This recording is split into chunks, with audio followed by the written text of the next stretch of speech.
Today's reading is from John 21. We're going to read all the way through 17, but we're going to make a little break in there. There's a reason for that, and we'll get to that later too.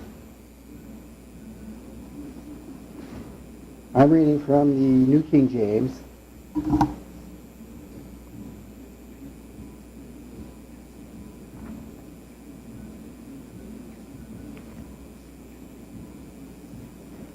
The New King James calls it a breakfast by the sea. I'm titling mine Breakfast with Jesus. After these things, Jesus showed himself again to the disciples at the Sea of Tiberias, which is also the Sea of Galilee. And in this way, he showed himself. Simon Peter, Thomas, called the twin, Nathanael of Canaan in Galilee, the sons of Zebedee, and two others of his disciples were together. Simon Peter said to them, "We are going to you." No, he said to them, "I am going fishing."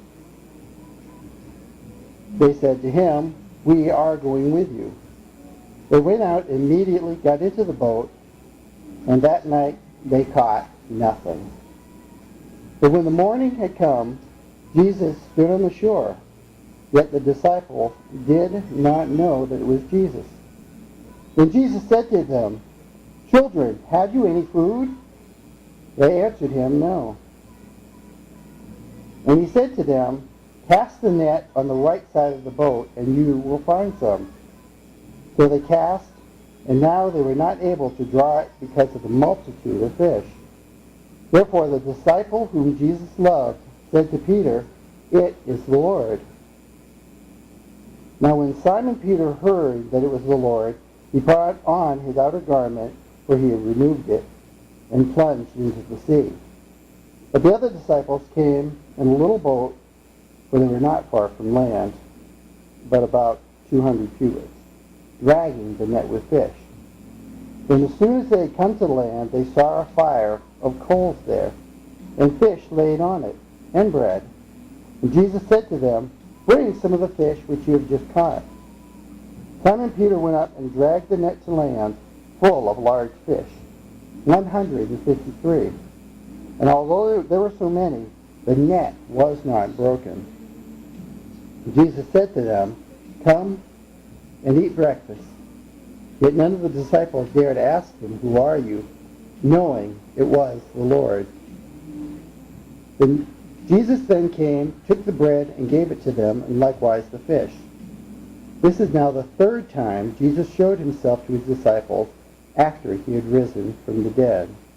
I'm going to stop there for a minute and talk about those first few verses. Now 21:3, the disciples were together, they were tired, they were confused. Jesus had risen from the dead. He had told them kind of what they needed to do, but the Helper, the Holy Spirit, had not come to them yet. Being confused, a bunch of fishermen, so what did they do? They went fishing. Now, fishermen in those days were very respected people. They were hard workers, good at math because they had to figure out percentages of each load, and how much went to the boat owners, how much went to the captain, and everyone got a part. They were also very fluent in Greek, Hebrew, and in Aramaic because they had to be around very many different cultures and different people to do their sales. So they fished all through the night, which was custom because the fish come up to the top at night when it's cool and you can catch them in a net. In the morning when it starts getting warm, they go deep. But that night they had caught nothing. As they were coming into land, Jesus called out to them and said, "Have you caught anything?" But, nah. Actually, the true Greek translation of this, Jesus said it with a negative tone that he knew they hadn't caught anything. He just was waiting for their response. But then, what happens next? We had this carpenter telling a boatload of professional fishermen how to fish. And guess what? It worked. He gave them very specific instructions. They followed, and they got their reward. And then they came in to shore. No.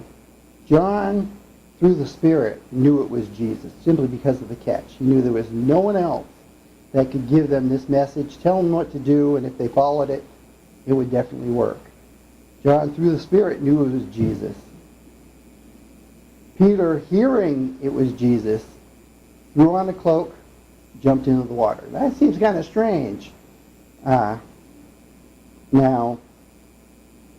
fishing, a bunch of guys out in the boat. Some translations say he was naked, but being a devout Jew, nudity was taboo. You didn't go around naked. So he probably had a little loincloth on, just something small that would keep him covered, but not keep him from fishing and doing what he needed to do.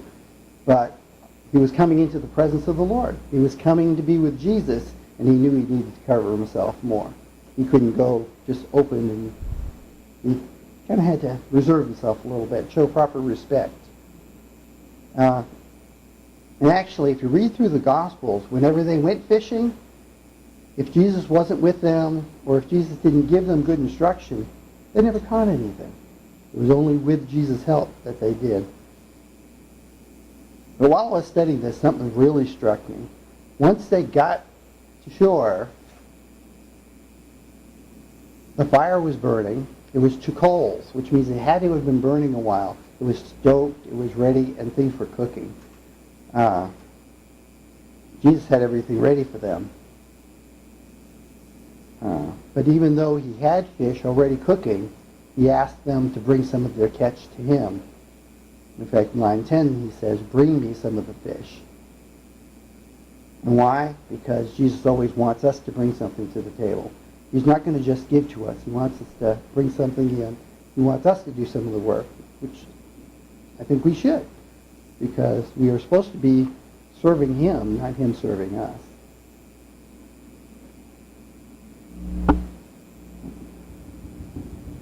As we go on, get into the fish and what they caught. The most common fish in the Sea of Galilee was tilapia. The average weight of a tilapia is about 9.5 pounds. I did a little math. 153 fish, and it says they were large fish, so they were all probably 9 to 9.5 pounds. The net was filled to a capacity of 1,400 and about 50 pounds. That was a heavy net, but the net didn't break. And a lot of theologians and a lot of commentators that I studied this on really believe it was a foreshadowing of how, as the disciples cast their nets out to the people, it didn't matter how many they caught. They didn't worry, if I got 10 people, will that be too many? If I get 100 people, will that be too many? The net we cast as disciples will always hold whatever we set out to catch.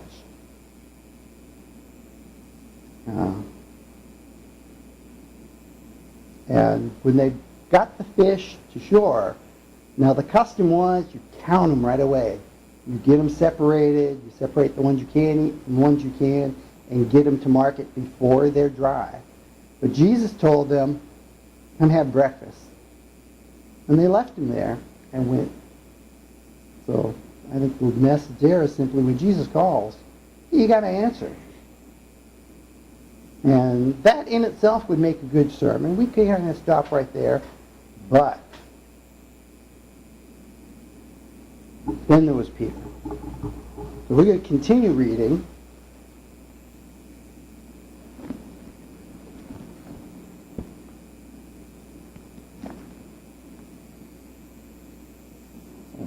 Line. Yes. Okay. Line 15.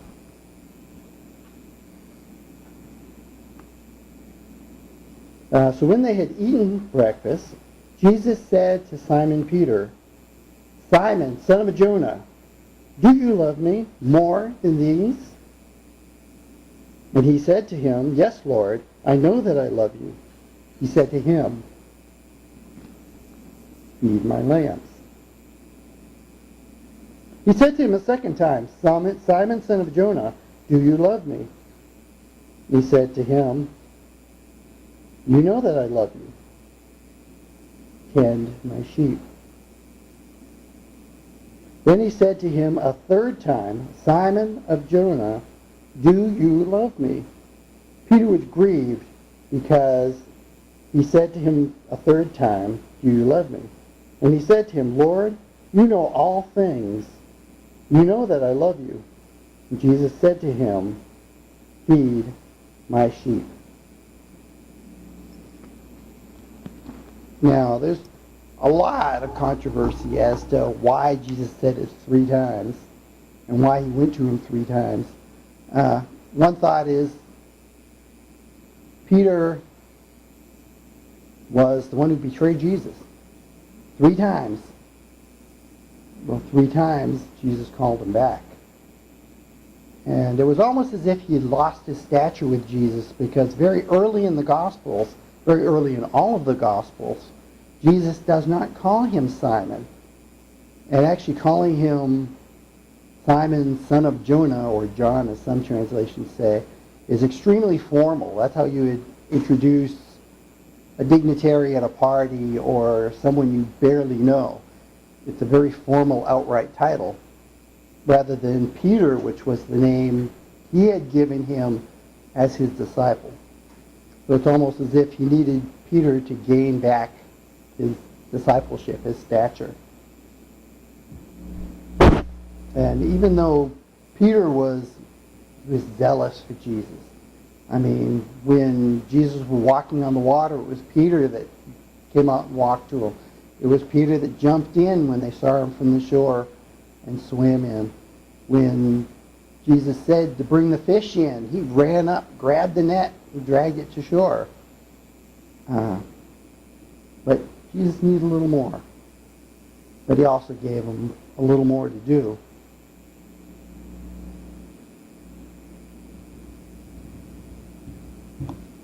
And actually in 21:15, he actually asked very formally, "Do you love me more than these?" And the "these" is also controversial. It's not sure whether Jesus meant because he actually had left what Jesus had told him to do, which was start preaching, and he went back to fishing. So is more of these the things of the world, or are more of these the people he was around? So, do you love me more than these? More than... And there's no really good answer there. Jesus one day will let us know, but I'm going to ask him. But he wanted to know from John, and John said, "Yes, I do." John was giving his whole love to Jesus. He said, "Feed my lambs." So lambs are the small ones. He's not telling me he has to go out and do great things. Start small. Feed my lambs. Feed the ones that are getting started. The second time, he says, again, very formally, "Simon, son of Jonah, tend my sheep." Which means once you get your sheep grown, once you get them in there, you don't leave them alone. You stay with them. You make sure they have what they need. You tend to them. You keep them. And the third time, now it says, "Lord," Peter answered, "Lord, you know all things. You know that I love you." But a better translation from the Greek would be, "Lord, you must be able to see that I love you." He thought by his actions, Jesus would see that he loved him. But Jesus doesn't want our actions. He wants our heart. So you can act any way you want, but how you act, if your heart's not with it, is not what Jesus wants. He wants our hearts being fully. And he answers, "Feed my sheep," which means you're tending them, you've got them, you can't leave them alone. You've got to give them more. You've got to give them what they need to survive. Give them the word, give them the growth. So I think Jesus calls us to breakfast. He calls us to come in. And he's going to give us specific instructions for everything we need to do. He's not going to say, "Manny, I need you to go and teach these people." He's going to say, "Manny, I need you to go into school Tuesday morning at 2 o'clock, walk up to the third kid you see on the left and tell them I love you. Jesus will be that specific. And he's going to want you to follow. And he will guide us. He'll give us what we need. And he will be our Lord. He will be our God. And thank you.